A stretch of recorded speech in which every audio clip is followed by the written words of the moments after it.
Hi everyone. I was just asked to do this like 5 minutes before I come up here, so pardon me if I stumble.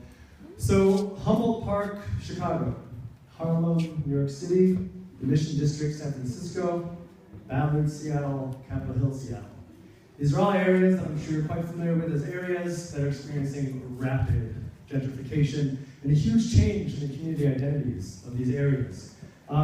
We're seeing places like these all over the country where the private market is reshaping the neighborhoods that have historically been controlled by or inhabited by certain individuals, whether it's an ethnic community, refugee community, community of people who always stuck together for decades.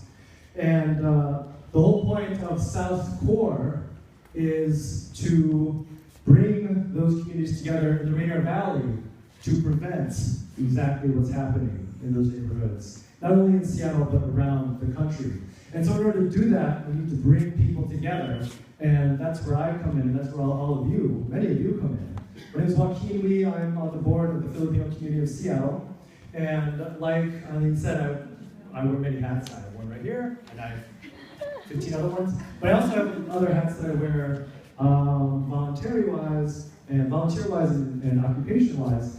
And as a member of the FCS, I'm also proud to be a member of South Core with a whole bunch of other organizations. I'm not going to name them all, but raise your hand if you're a member of South Core in the room. Yeah, look at that, so many people. But it's a big list, and Puget Sound Sage are the folks that are helping convene us and bring us together, because what we found is that we can bring the community together to learn about developments and to learn about the research around developments, the better we can all be in terms of controlling the development in our own communities and to fight the gentrification that is happening in our backyards. Thank you.